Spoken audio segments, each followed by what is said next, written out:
Hey everybody, Larry Powell here, your host for Studio HFL, where you truly do hear from legends. I'm going to be flying solo for the first few minutes tonight. Eric is going to be here in just a few minutes, and apparently I did not do my due diligence. I thought I did with the time change. He is on the complete other side of the world, and I guess I got my abacus, the beans all misconstrued, discombobulated, whatever you want to say.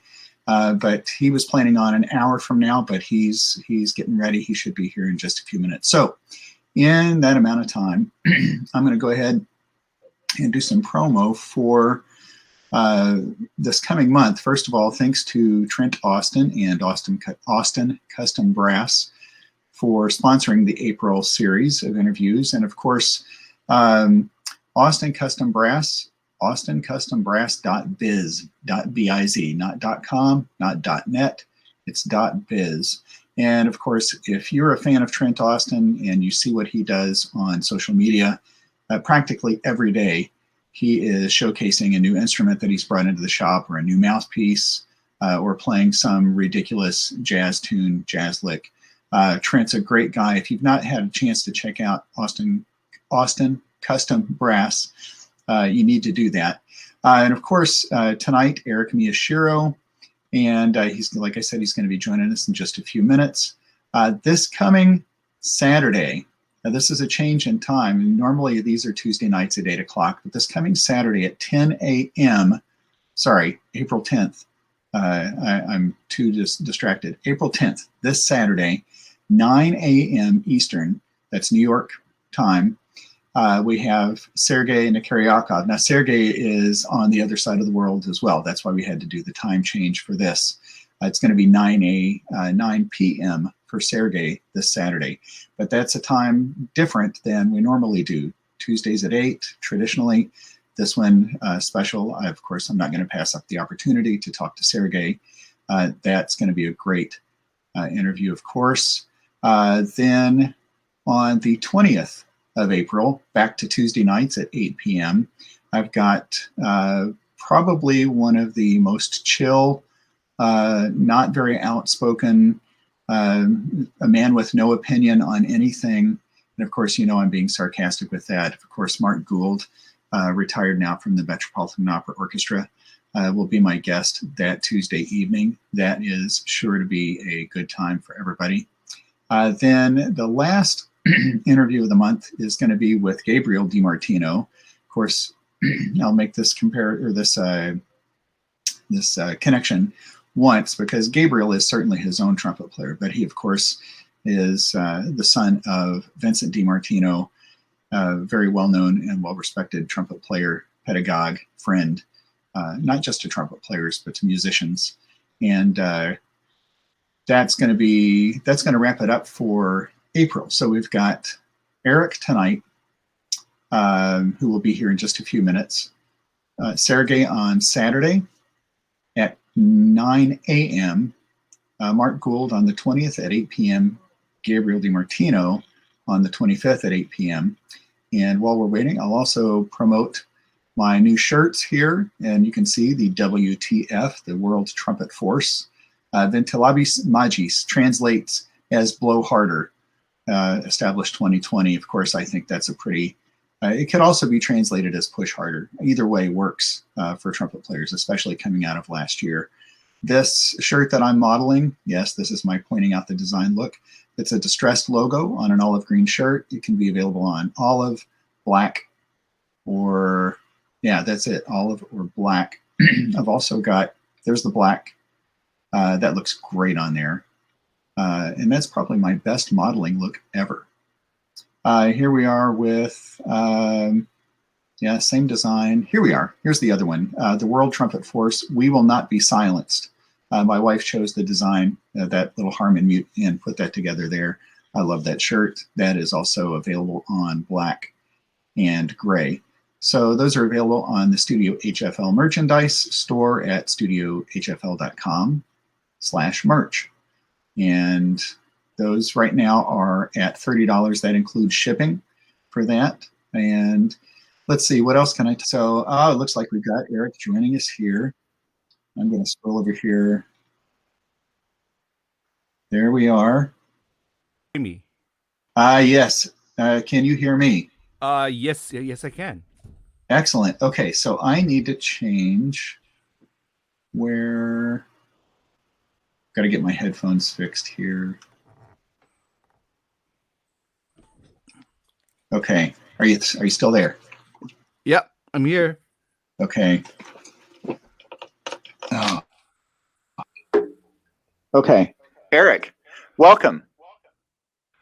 Larry, hey, sorry for this, man. No, I've been on here. And I tell you what, flying solo for the last 15 minutes, that's out of my comfort zone, man. I was, I'm used to asking a question and then sitting back and listening to people talk. And oh my gosh, I was like, I started telling my entire life story, right? Waiting for you to log on. But I've been honest with people. Hang on one second. We're switching sides. I've been honest with people, telling this is not your fault. This was my fault in trying to figure out the time zone. So, man, Yeah, this is great. We're officially meeting right now. yeah. I guess we didn't, take into account about I guess the time, the daylight savings. I Maybe guess. that's what it was because I think when we booked this, it was before that. So yeah, I should have double checked that. So where are you at the moment? Well, I'm in Tokyo, and Okay. I mean my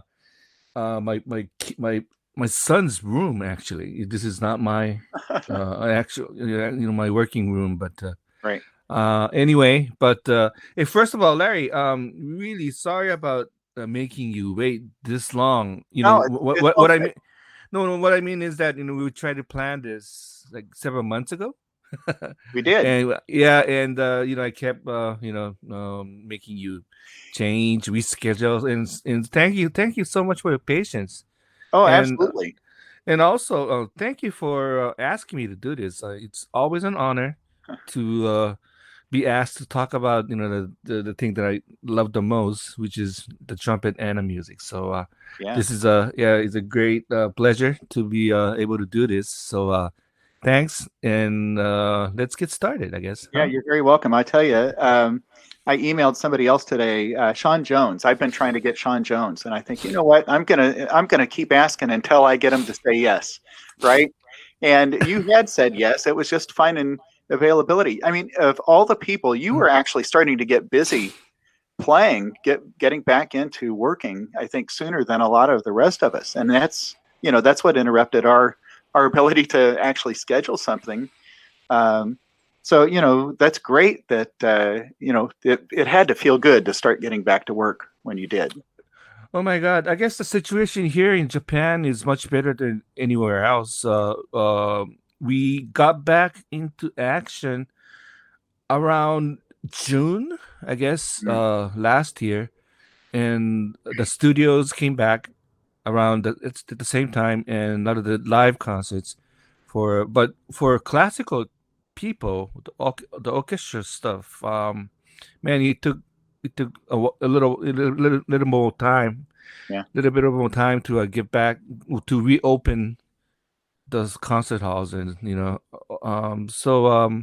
but things are going okay right now. The numbers are getting high again, Mm. so a lot of the live gigs are getting canceled, but the studio stuff is still in action, and a lot of the musicals, stage shows, and the TV studios are back in action as well. So Do things are they have looking live okay. audiences, or is that just all live streamed? Are the concerts and TV shows is out Well, with an audience or?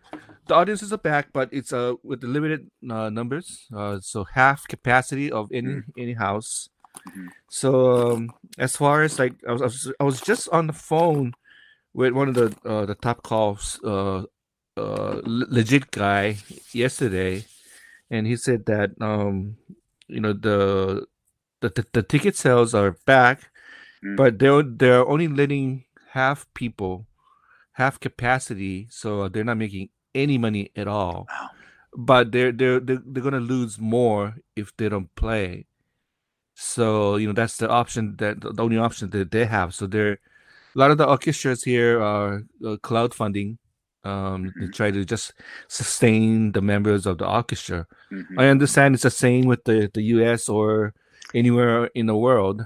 It's still a mess over here, and from the regional orchestra, even the smallest community orchestra to the regional to the full-time orchestras, it is just it's a hot mess. And you've got some orchestras really doing a great job of trying to stay in the public eye and do things, even if they're live streamed, trying to maintain a connection with the audience. And then you have some orchestras that well, there's nothing going on. And I think that's not just a shame. I think that's a travesty. That's we're gonna lose. Not to be Debbie Downer on this, but we're gonna lose.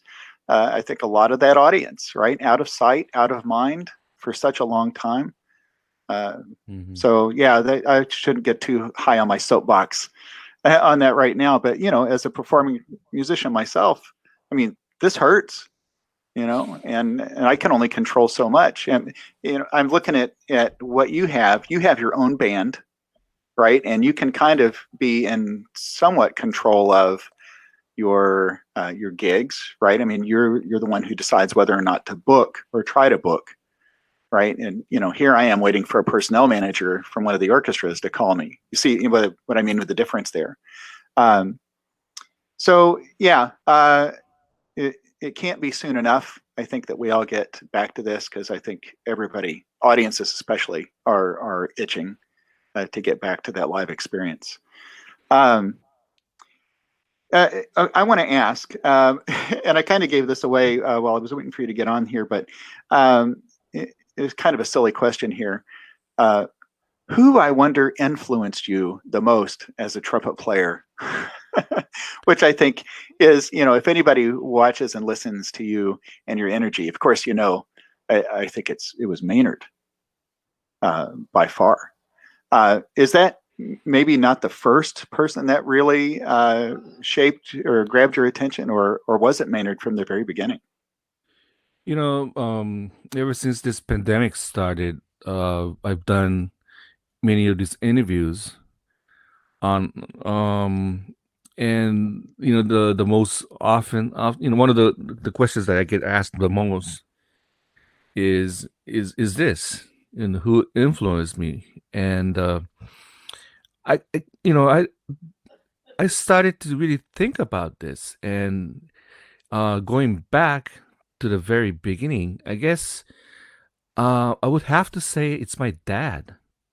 Hmm. Because yeah, he was a professional trumpet player in Honolulu, and he was a very talented musician. He not only played trumpet, he played guitars, piano, the vibraphone, flute, and he wrote, arranged, and he played classical music during the day, Hmm. and he did jazz gigs during the night. So, as a kid, I tagged along to his many all his gigs, even the night gigs.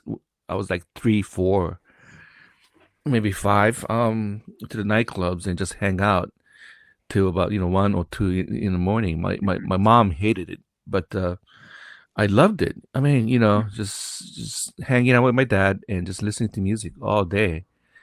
So I would have to say, my dad is like sort of a catalyst that kind of started the whole thing.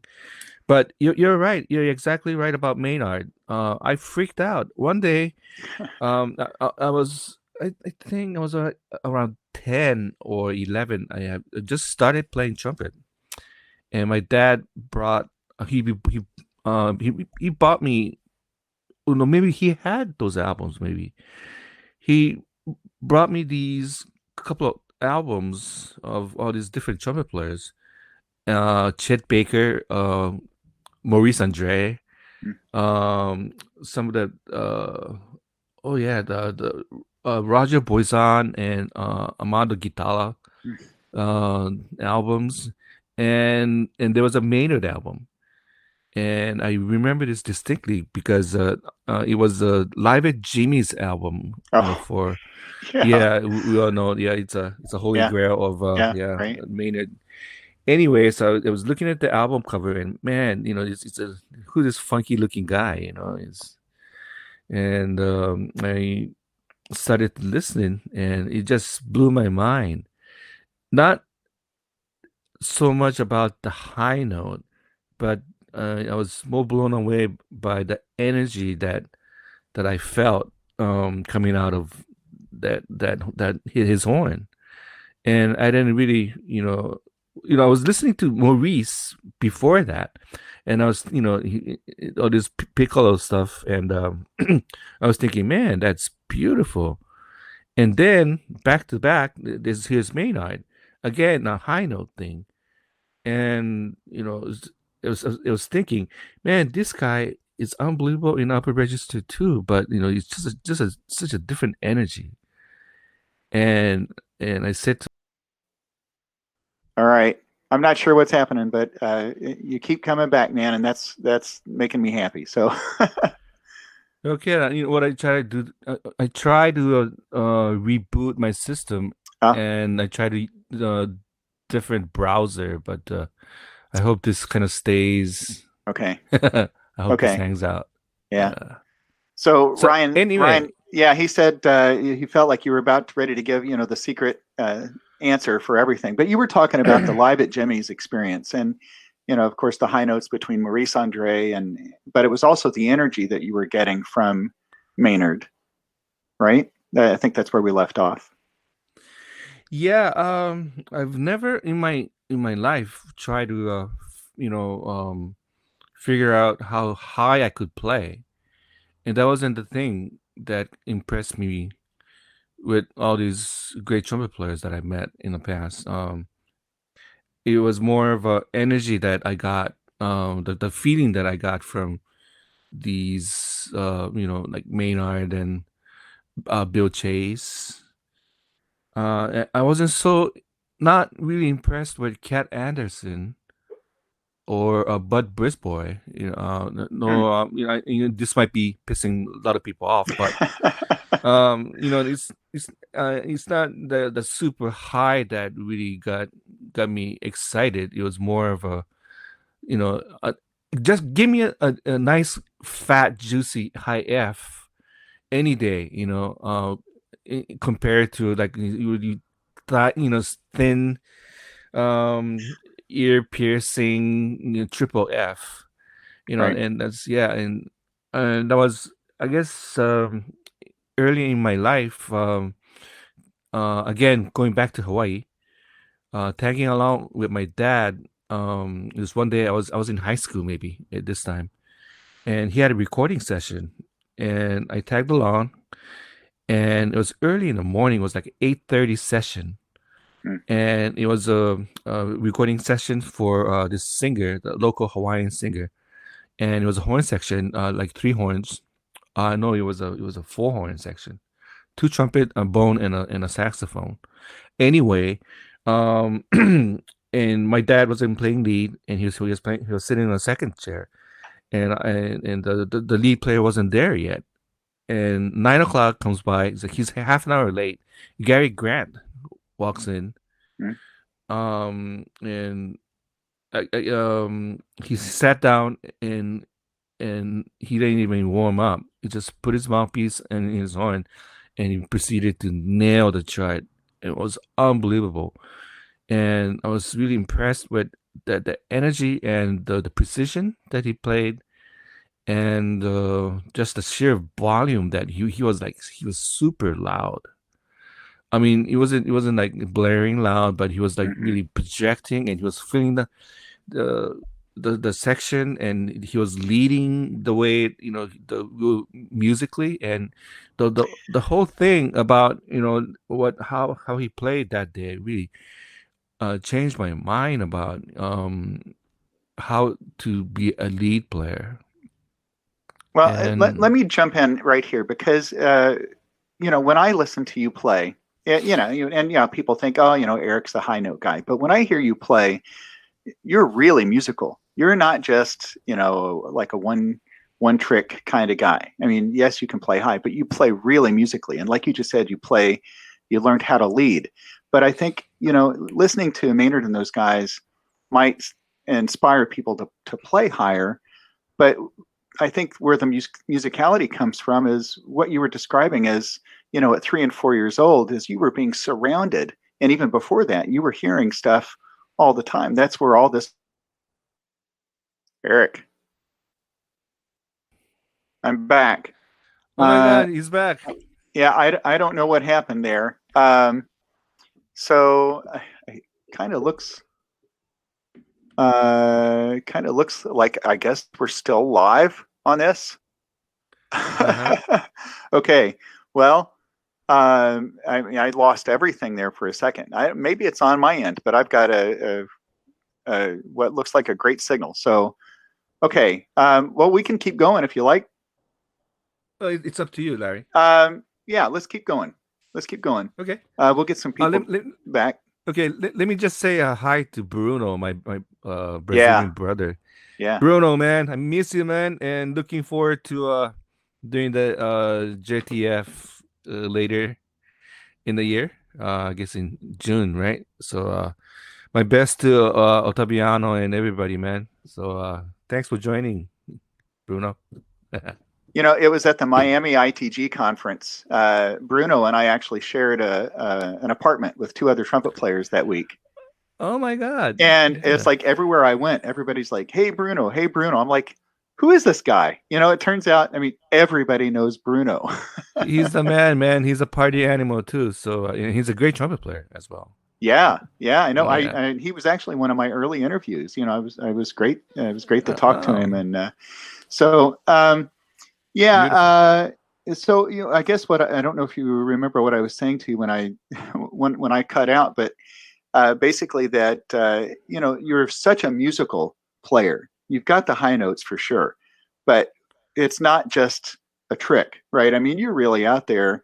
The energy's there, but that didn't just come from listening to Maynard. That came from all those gigs you were going to with your dad and those albums you were listening to, and right. I think that's really what shaped you early on. Well, being in Hawaii, growing up in Hawaii in the 70s was a great time to be there because there are a lot of music happening in town. A lot of the hotels in Waikiki carried a house band, and guys like John Madrid, Ollie Mitchell, Larry Hall, Chuck Finley would come by time to time, and Jerry Hay. There's another guy that really changed my life. Listening to Jerry, I play with then the band was called Ox and later became the Sea Wind. Anyway, and those guys would have sort of a rehearsal band, a kicks band, they would call it, during the day at the Musicians Union. They would get all the local guys or the guys from LA who played in the hotels, and they just play charts to just to have fun, to get away from the show stuff that they do every day. So anyway, I would just sneak into the rehearsal and I will just soak in that sound, and like I said, I didn't know anything about the theory, or I couldn't improv. So I didn't know even I didn't understand a lot of the things that they were playing, but all I understood was that the feeling that I got from the trumpet section and the big band, the wall of sound, and at the same time, the orchestras like Boston, Chicago, there was Rochester came in, I think, St. Louis. It wasn't Detroit, but anyway, and a lot of the top orchestras would pass by Hawaii too and do a concert. And it happened that it so happened that the biggest concert hall was situated right next to my high school. So I would cut class and I would just sneak in to the rehearsal Mm-hmm. and catch the rehearsal and just watch them play. And again, listening to Herseth and listening to guys like Tim Morrison and Mm-hmm. these guys, Tom Stevens. Oh my God! And just floored me. So it was all the music wasn't sort of I didn't really um different uh I didn't say jazz, Latin, classical, Mm-hmm. or wind ensemble. It was all music to me. Mm-hmm. So and I was doing everything. I was um um my high school didn't have a marching band or a jazz band, so I made my own jazz band. And I knew I was going to be a musician. I wanted to be a musician. So I would cut class, those classes that were, I felt that wasn't needed for a musician, like history class or home ec or physical ed. Mm-hmm. And I would cut class and I would just drive to a different school and sit in with another school's band rehearsal. My my my dad was pretty well known, and all the band directors knew who he was and who I was. So Yeah. they kind of reluctantly let me sit in with their band. So I was playing every day, all day long, and all different music. So everything was um progressing at the same time. So it wasn't all jazz or all wind band or all marching band stuff. So anyway, the large ensemble, and I understand you're a principal trumpet player too, so you know that Mm-hmm. feeling of sitting on top of a section, and that the feeling you get when everything clicks. Yeah. Oh my God! The trumpet is such an alpha instrument that it this kind of reminds me of the time that I hung with a Bud Herseth. I met Bud when I was in high school, and from time to time I would cross path with at the brass conference or the ITG or whatever. And he was the Chicago was in Chicago was in Tokyo about 25 years ago. Um, Mm. and I've done an interview, and they hired me, and they hired another classical trumpet player. It was two of us doing the interview, and I was thinking to myself, why did they me? Why would you ask me to interview Bud Herseth? But man, I'm happy to be here. So Mm-hmm. anyway, so I sat and waited until the classical guy, do his thing, and that interview just lasted about 20 minutes. Mm. He would ask, those standard questions about Sure. what did you study, where did you study, who were your influences, Mm-hmm. and what was it like to be working with Schulte and whoever, and it Mm-hmm. was a generic standard question, and Bud seemed kind of a little bored with that, and came my turn, and he says, "Hey, I know you, right?" And says, yeah, we've met several times. Mm-hmm. I'm a trumpet player with Buddy Rich's band. He says, "Oh my God, yeah." And our portion of the interview lasted 2 hours. We just sat and we talked about Maynard and Doc, and he told me right off the bat, and he said that, Eric, man, what was my biggest influence of becoming the principal trumpet player?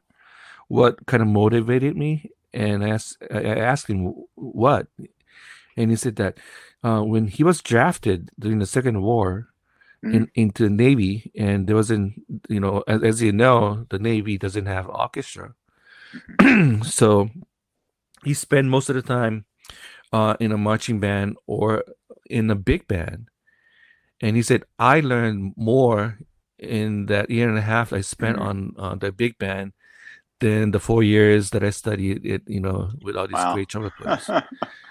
And I asked him, what do you mean?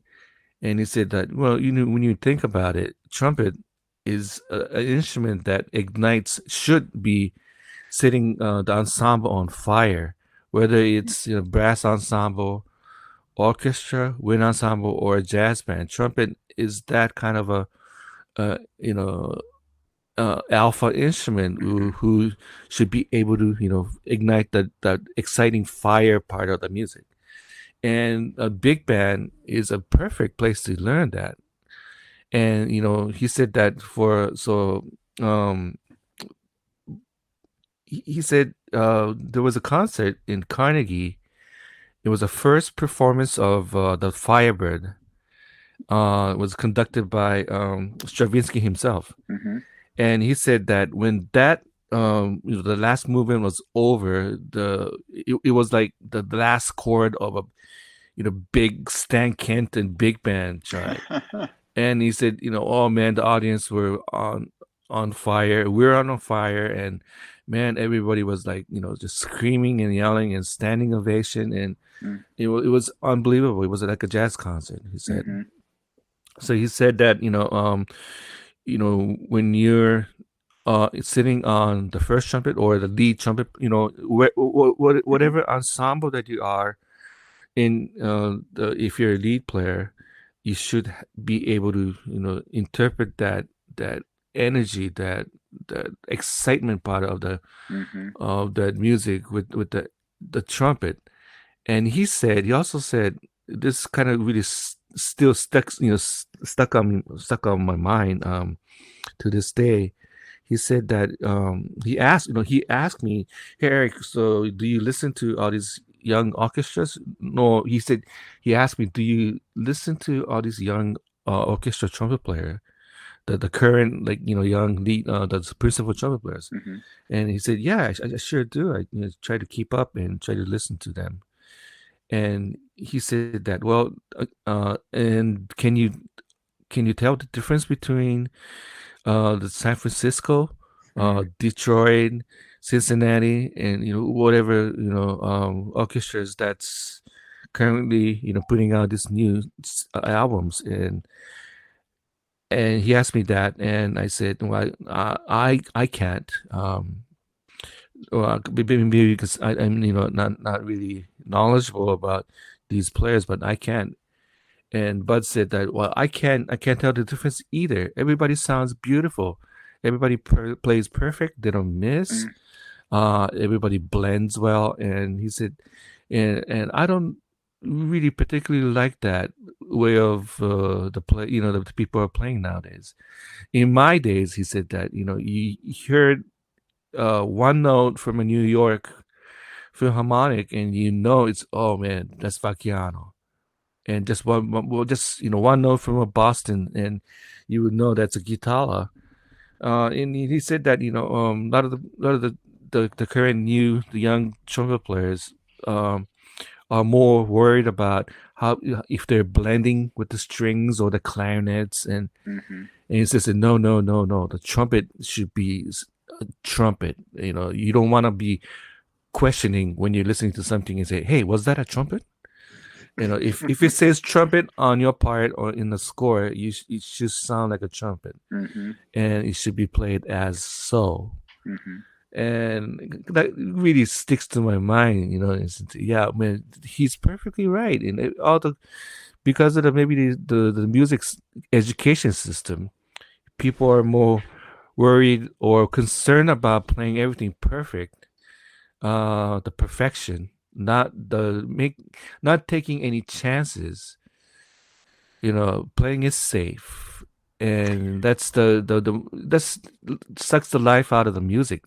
That's what Bud said. When you play it safe, especially on a trumpet, and trumpet is that kind of an instrument that you cannot be afraid of making a mistake.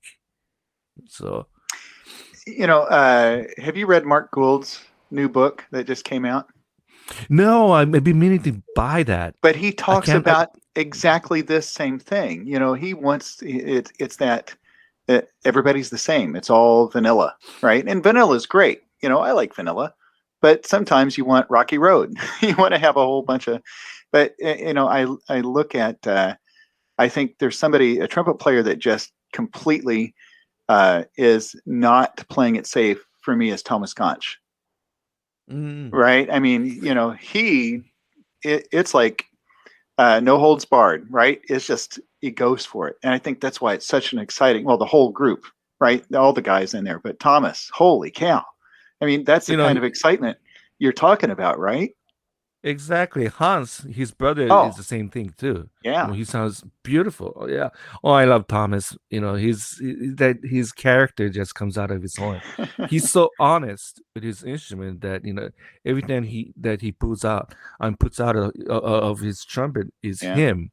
yeah. And yeah, the Mark. I guess his statement is just perfect. Vanilla is all around, I guess, favorite flavor, you know Mm-hmm, um mm-hmm. but it's the same thing with the jazz lead trumpet players too, and jazz players, the improv players as Mm-hmm. well. Mm-hmm. Everybody sounds pretty much the same nowadays. Well, okay, so I'm thinking about lead players, yourself included. Even though you front the band, right? Not everybody stands out front, but Roger, I think, was one who distinguished. I mean, you knew it was Roger leading Harry's band, or whoever he was with. Um, the same thing with Wayne, right? I mean, Wayne's sound is unmistakable, right? Mike Williams when he was playing with Basie, right? I mean, it's like I could listen to that group and know who was playing lead.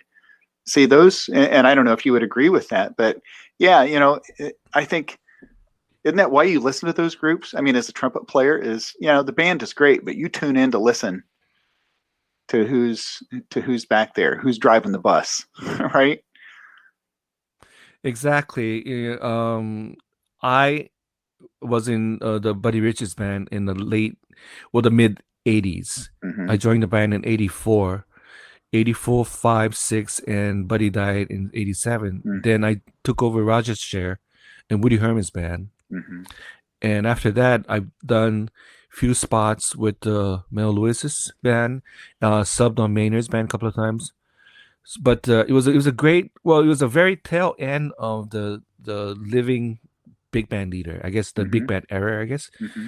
So it was great. Man, Wayne was with Maynard, Roger with Woody, Byron Stripling was on Mm-hmm. Basie's band, and we would cross path at jazz festivals and whatnot, with the Disneyland gigs. Mm-hmm. So man, we would be exchanging informations and catching up on the current, the hot trumpet gears and the mouthpieces, and it was a great hang. Sure. And yeah, in those days, yeah, you're right. I could tell, just one note, and that's Roger, that's Wayne, that's Byron. Oh my God. So it's like going back to 50s and 60s, the Basie's band, or the Stan Kenton's band, or Buddy's band. You could tell who played Mm-hmm.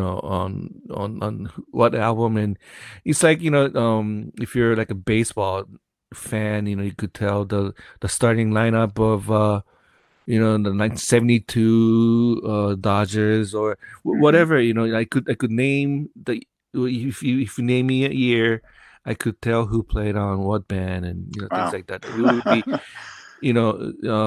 doing those researches. But right now, a lot of the young players are not uh, really in touch with the history part of the Mm. lead playing. It's kind of a lost art, because I guess in the fact that there are no traveling band anymore. Right. Except for the So service bands, right? I mean, very few.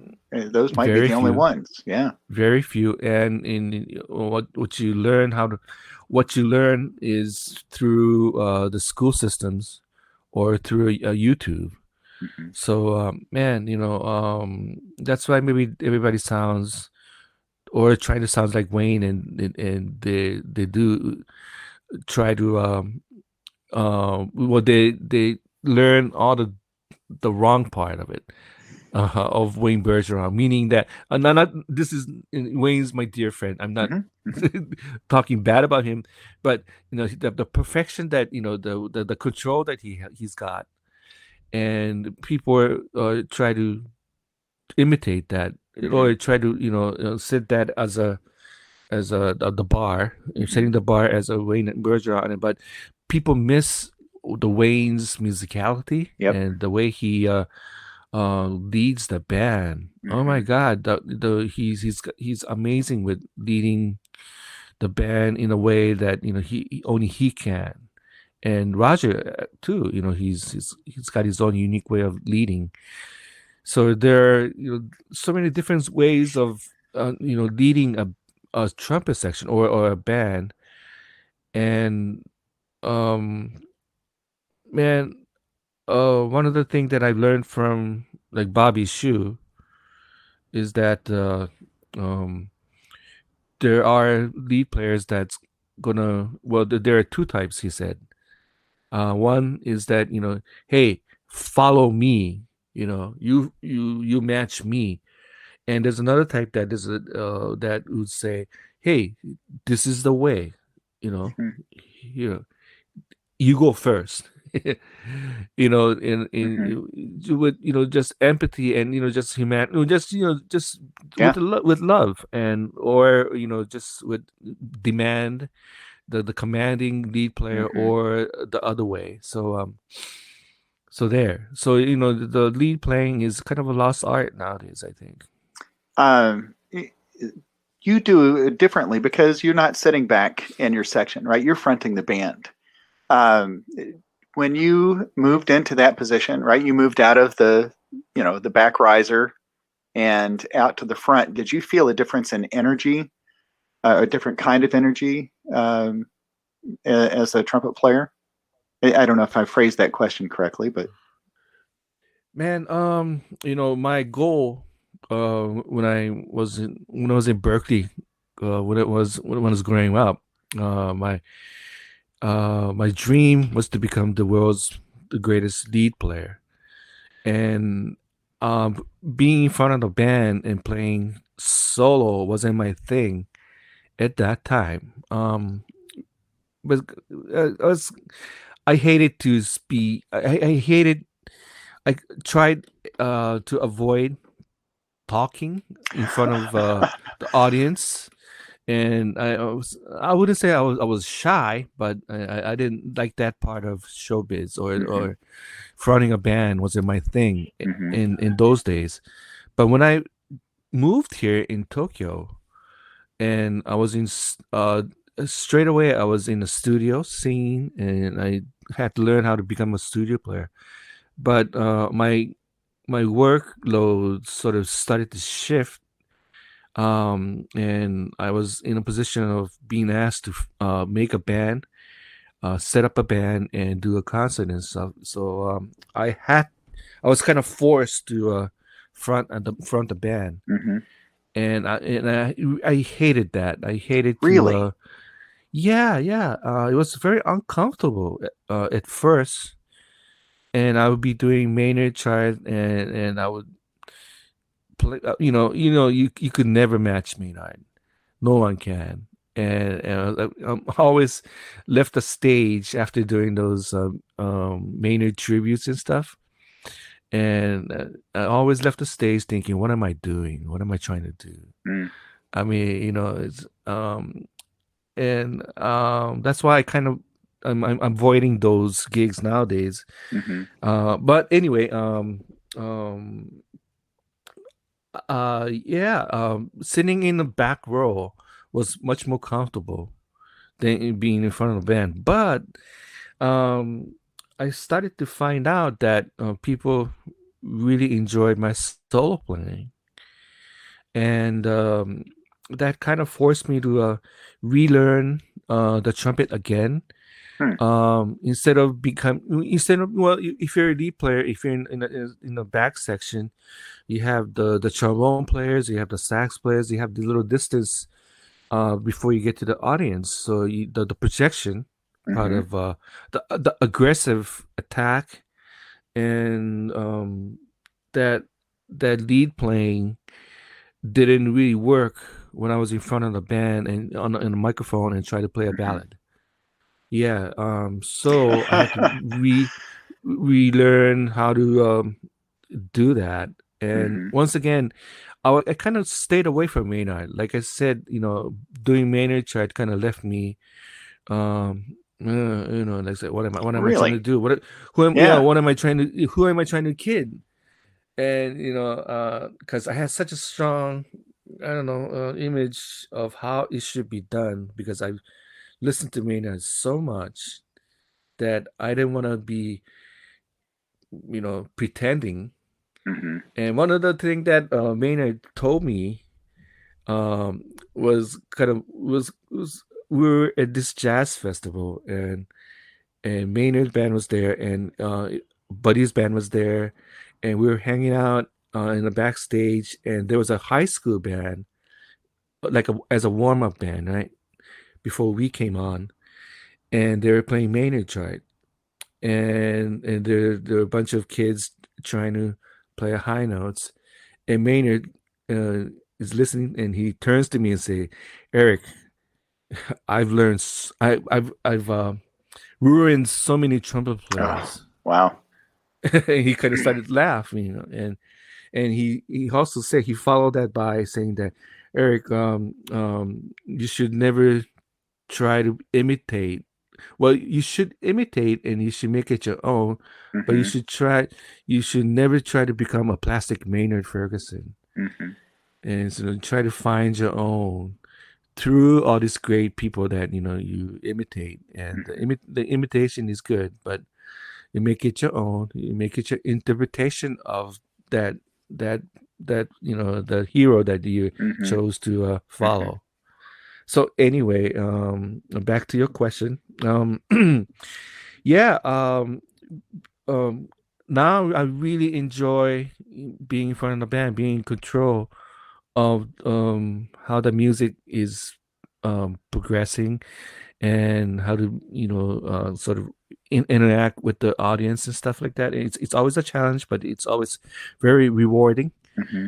And thinking back on my road band days, Buddy Rich never had a set list at concerts.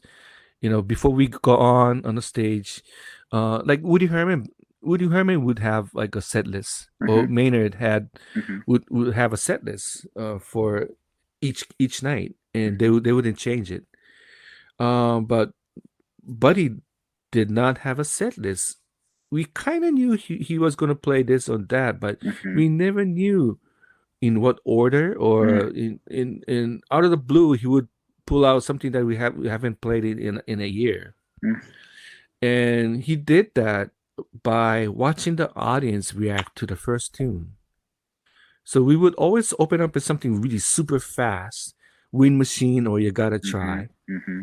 And he would suss out the audience, how they react to that chart, and he would pick out the second chart. It would be a shuffle chart or some kind of rock chart, or he would kind of feel the audience out, and he was great at that. And he Mm-hmm. never spoke between the numbers. Mm-hmm. Maybe he would say something at the very end, introduce the band or something, and he always said that the audience are not there to listen to me babble. They're they're here to listen to my music. So I don't like to talk.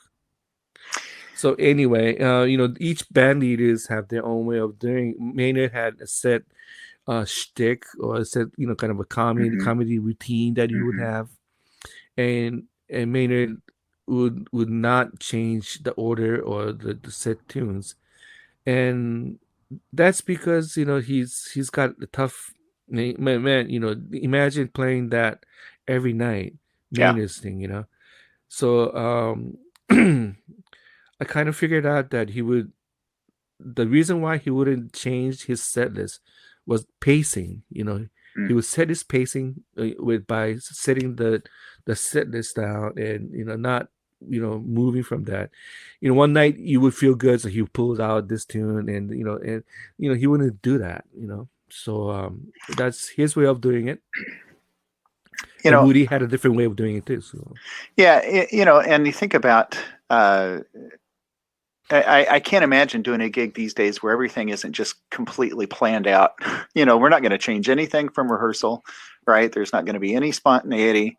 And I could see where, that's what makes it exciting. Showing up and not knowing, like you say, you might know the opener, you might know you're going to do, like you say, a handful of tunes, but I'm thinking that keeps the band on their toes too, right? I mean, Mm, you're not just going to kind of slip into, here we are at another gig running the same set list, right?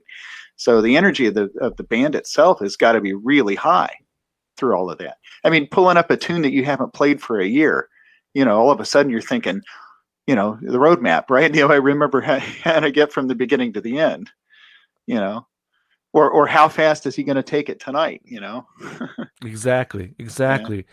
And the thing about Buddy, from time to time he would do this. There's a bunch of charts with like a 8 bar or 4 bars of just drums, drum breaks. Mm-hmm. And he would purposely like speed up his solo or slow down, and just right before the band comes back in, he would set the tempo back just to see if the guys in the band are listening instead of counting. Right. He would or he would drop a beat, or he would add a beat to his drum solos. And of course, the band would be crash and burn. It would be like falling apart. And here we go. After the gig, he would have Mm-hmm. his famous rap session, and he would be screaming at us. And he said, he would say, don't count drum solo. It's still music, Mm. like a sax solo. Listen, listen Right. to my solo. And he's right. He perfectly, he's absolutely right. The tempo is not absolute. It shouldn't be in any music. Mm-hmm. If Amen. the I am thing, so glad to hear you say that. Right. It's like, yeah, yeah. I mean, some nights a tune works at 108, and some nights it works at 132. Right. I mean, it's just, you got to go with it's it. a living thing. It's what happens, in the prior, the chart before you play the current chart, and that determines the tempo too, and the pitch as well too. If things are getting excited, we're gonna play sharper, and if you're playing more of a somber, the sad, minor-ish ballad, pitch should be a little on the darker side, and tempo too. If things got it's getting excited, tempo's gonna change, and Yeah. you'll end up being faster, and that's natural. It's a natural way of the emoting part of the music. And the music system again are so Right. concerned about perfection on the steady drum keeper or the pitch Mm-hmm. control. And man, that's I don't think, and it's not only in jazz. It's same thing in classical music Yeah. too. Yeah. Another thing about these bands is you look at the people that Buddy surrounded himself with, or Harry Connick surrounded himself, or all those bands. And they had the cream of the crop behind them. So when you're putting your band together, I mean, you're doing the same thing, right? You're thinking, I got to have the best second trumpet. I got to have the best third trombone, right? I mean, it's not just anybody who's available. I mean, you're putting together the best of the best, because Mhm. that's what you experienced, right? Was you were playing with the best. Sure, but being on the road is a completely different story. You're with the same guys in the 24/7, and you're sleeping, eating together, Mm-hmm. and I mean, 2 hours away from the stage, you're hanging out with this bunch of guys in a very tight, small um tour bus. Mm-hmm. So of course you need to be a great player to do the gig, to do the job, but Mm-hmm. also you need to have the people skill, or be able to work with a Mm-hmm. bunch of people, these colorful characters that you meet on the road. Mm-hmm. So on Buddy's band, I fired I think like 15 trumpet Oh my players. gosh. And then during the course of 3 years. And more for uh, the personnel, or more the vibe, right, than the playing, or maybe a little bit of both. both. Yeah. Both. Yeah. There, I can't name the school, but there are a bunch of trumpet players who came from university that um, who studied under the teacher that would demand or teach the students to go through a routine every day of like a 2 or 3 hour warm up. I can't say who, what school, but these guys would need to warm up for Yeah. 2 hours Yeah. in order to feel confident enough to play. Mm-hmm. But being on the road, you can't do that. Mm-hmm. The bus is going to be, traffic, caught in the traffic. Will be like a 5 minutes before the downbeat. The bus would drive into the venue. We would like storm out, change, and no warm up. We got to hit the first chart. Mm-hmm. But these guys couldn't do it. These guys, I think it was more psychological than anything. Well, I'm going to step in here because I actually was doing this routine for a few years, and I got called to play a circus job.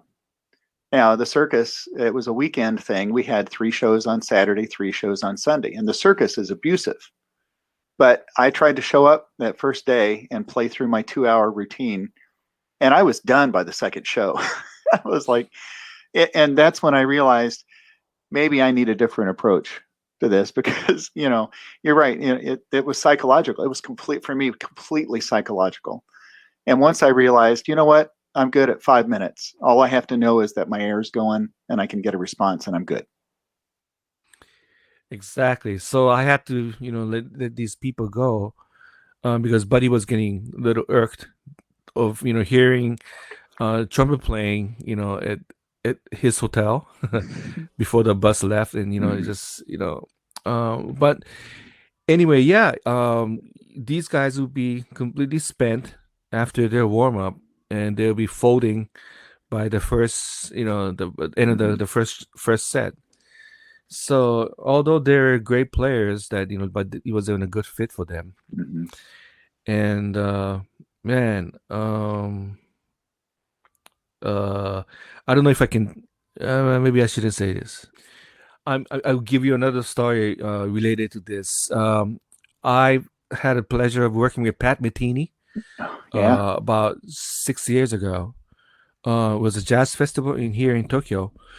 Anyway, I've been in touch with Pat about regarding to arrangement, because I wrote everything that he played that day. Mm. And at the first rehearsal, before trying to shake his hand or say hi, Pat, he comes running over to me and he says, "Eric, I gotta tell you this, man."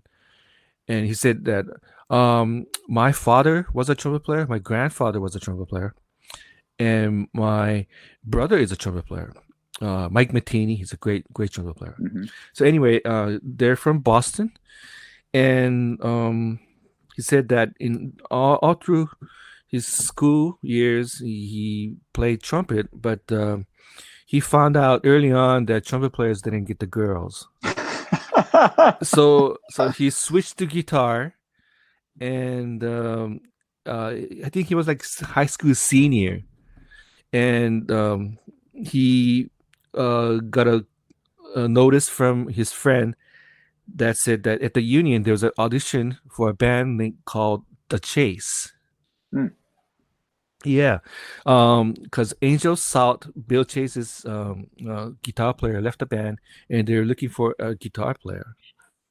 So anyway, there was an audition. So he said he went to the audition at the Union, Mm-hmm. and there's a long line of guitar players, the who's who in Boston area.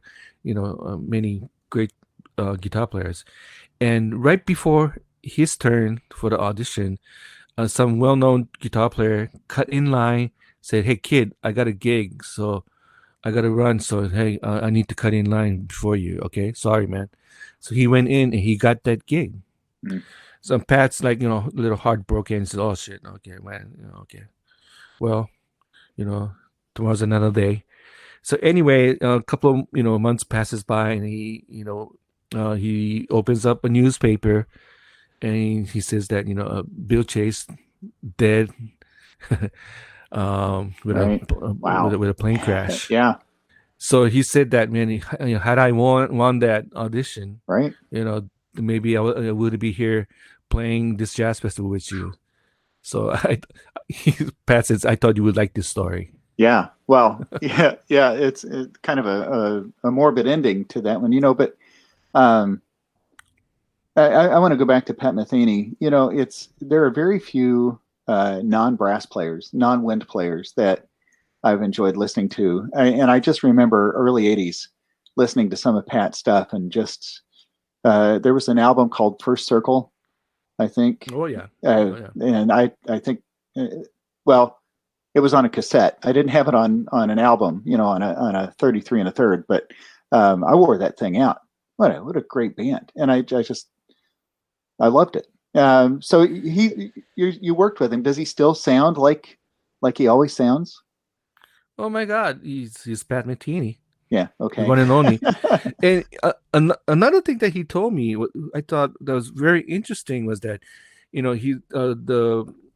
because his family were he came from a family, the family line of trumpet players. Mm-hmm.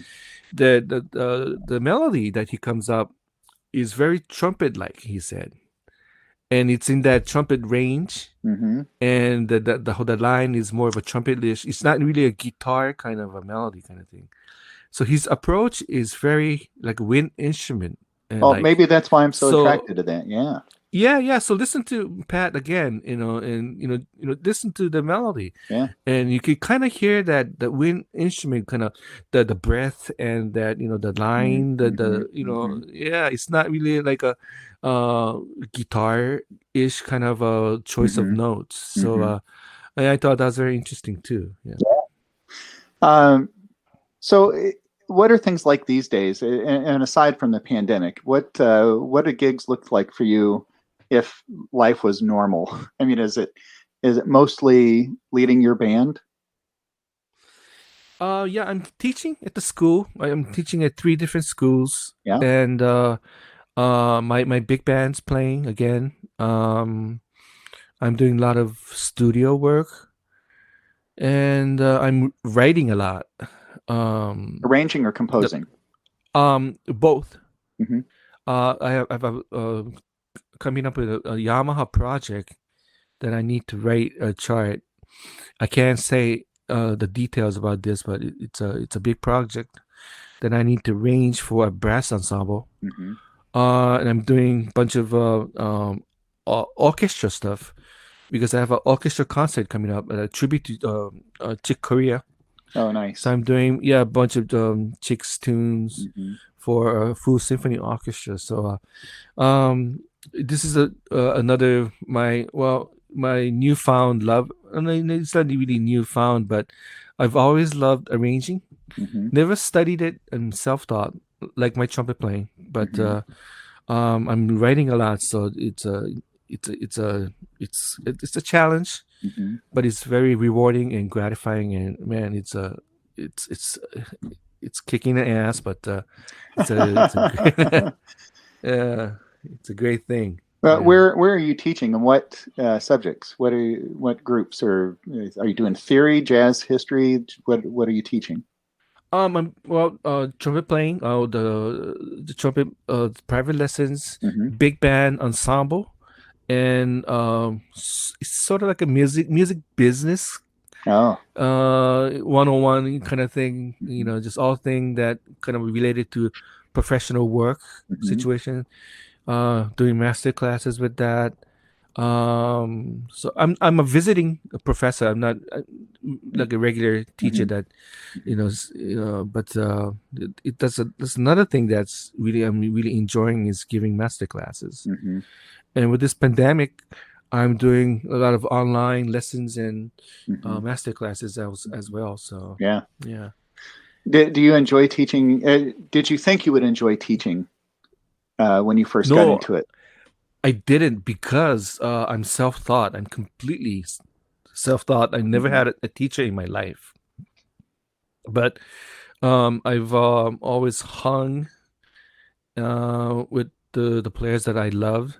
I always try to seek them out whenever they're close to me, and try to sneak in to their, post gigs, after hour hangs, and just pick their minds and stuff. And that kind of always being a better teaching situation than being in a practice room and having a private lesson. Well, Because go back to what you said Bud was talking about. Playing with the big band was a better education, better experience, right, than going to school. yeah, exactly. When you're in a practice room with a private teacher, making mistake is of course scary, but it's not as scary as being on a stage on an actual gig and making a mistake. Man, if you clam a note on a gig, that's gonna stick with you. I mean, and then you learn from that mistake, and you try to not make that mistake ever again. But when you're in a practice room, you have teacher to rely on, and he'll the only thing that you're going to be worried about is if he's going to be able to fix that or not.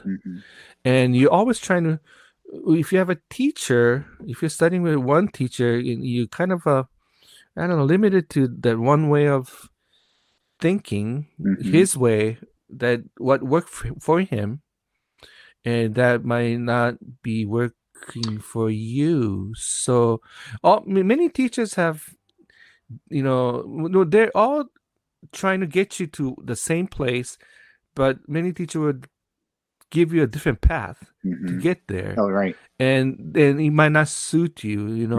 You might want to take time and enjoy the scenery, or you want to have a shortcut and get right to the point. And it's a lot of the teachers have a very strong way of disciplining their students, like what we talked about earlier about 2-hour warm-up session. Right. So anyway, I studied sort of, by listening to their master classes or reading their books, and for many teachers, and just chose whatever that interested me and whatever that worked for me. With a master class, whether it's online or not, I mean, you've got such a limited amount of time with a student or a participant. Do you try to just focus on music, or do you try to get into any kind of mechanics? Do you have a particular focus, or do you just take it as it comes? I used to be really focused on the mechanical part, or the techniques, and the whatnot, the equipments and stuff, that really interested me. And I always was kind of I blamed a lot of the things on the equipments too. So but through all these years of making world-class mistakes on stage, and I always try to steer away from the mechanical part and really try to be honest with the music, which would kind of help me set in motion of the muscle memory and stuff like that. And your chops will feel different we will feel different every day. So the same set of routine would not work. I found that out really quick. So I'm always try to just focus on not the way I'm feeling, but not the way it's coming out of my horn. I don't know how to explain this. No, I get it. And go ahead. Sorry. Yeah, even if I'm feeling like crap, even if my chops are sore, and even if I'm feeling that I'm not, even if I'm not comfortable playing, but if the music that's coming out is okay, and connecting with the audience or the band members, then I'll leave it at that. Just, okay, good, fine.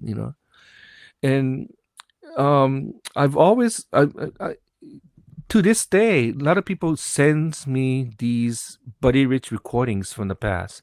The things that I've done 30 years ago, and I remember only the bad concerts.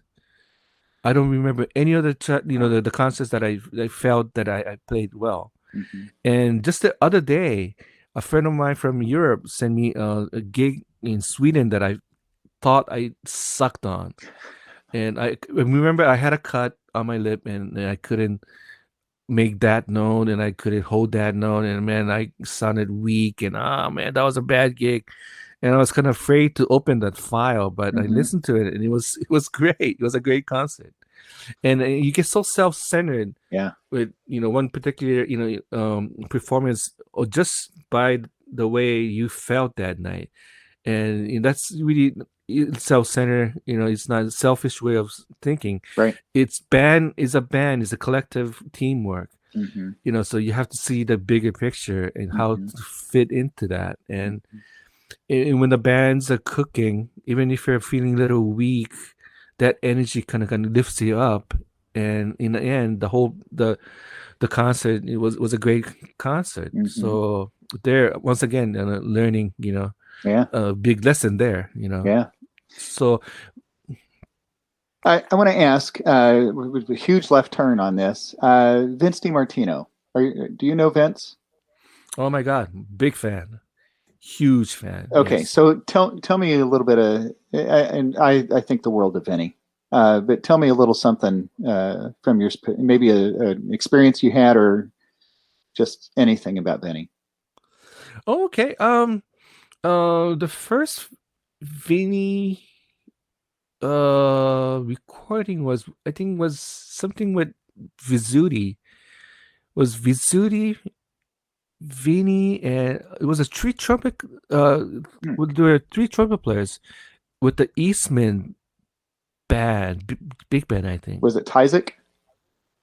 Maybe it was Jeff. So anyway, yeah, there was one of the CD that kind of opened my eyes about Vinny, and man, and later on I saw him at the brass conference. This is like in the 80s. And he gave a master class and he did a concert, but he did a classical recital too. He played a classical piece, and the next day he played in a big band. And I said, holy crap, this guy can do anything. And later on, I found a video of Vinny on Clark Terry's big band. Yeah. And man, he's a great lead player too.